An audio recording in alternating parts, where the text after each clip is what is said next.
Triangle. ऐसा ही एक triangle Bharat में भी पाया जाता है, उड़ीसा में। उड़ीसा का एक एयर स्ट्रिप है, अंग्रेजों ने बनाया था द्वितीय विश्व युद्ध के समय, जिसका नाम था अमाडा एयर स्ट्रिप। अमाडा एयर स्ट्रिप ये उड़ीसा में स्थित है। यहाँ पे लगभग 150 से 200 अमेरिकी जहाजें यहाँ से आपस में टकरा गई, कुछ गिर गई। और इत्तेफाक देखिए, जब भी इनके साथ घटना होती थी, ना कोई वेदर खराब था, ना ही कोई मतलब हेक्सागोनल क्लाउड थे, ना मौसम खराब, ना चक्रवात, ना हवाओं की स्पीड, एकदम नॉर्मल टाइम पे यहाँ जहाजें गिर गई, आपस में आमने सामने जहाजें टकरा जाती थी। सब इतना खराब काम करता था यहाँ पर। हालांकि द्वितीय विश्व युद्ध के समय अमेरिकी जहाजें यहीं पे यहाँ पे लैंड करती थी और जापान पे बम गिराने के लिए यहाँ से भी जाया करती थी। आपको भी पता होगा कि अंडमान निकोबार तक में जापान आ गया था। तो इतनी जहाजें अमेरिका की यहाँ से क्रैश की गई थी और उनका बहुत सारा हुआ था। हालांकि ये मिलिट्री का एरिया था, इसलिए इस फाइलों को बंद कर दिया गया, बहुत ज्यादा डिस्क्लोज नहीं किया गया। तो ये भारत का बरमूडा ट्रायंगल आप कह सकते हैं। तो ये तीनों जगह, अब इसके पीछे क्या लॉजिक है भैया, आपको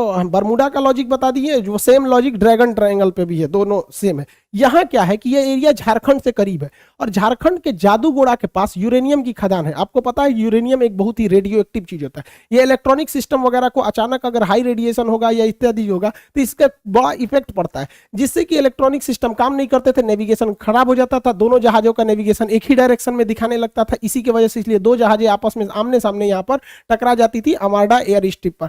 हालांकि ये चीजें आप बहुत कम सुने होंगे, क्योंकि ये मिलिट्री वाला जो एयरबेस होता है उसकी बहुत ही चीजों को टॉप सीक्रेट ही रखा जाता है। आप तीनों तरह के ट्रायंगल को देखें, इत्तेफाक देखिए, ये वाला है बरमूडा ट्रायंगल और यहाँ पर है प्रशांत महासागर, अटलांटिक महासागर में, प्रशांत महासागर में है यहाँ पर ड्रैगन ट्रायंगल और भारत में है यहाँ पर आपका अमाडा एयर स्ट्रिप। अगर आप इसको देखिएगा अक्षांश, तो तीनों एक ही अक्षांश पे आएंगे सब। आपको देखिए तीनों एक ही लेटीट्यूड पे लगभग आ जाते हैं, तो ये एक इत्तेफाक कह सकते हैं। हालांकि सबके पीछे साइंटिफिक कारण है। अब ऐसी कोई घटनाएं नहीं होती हैं।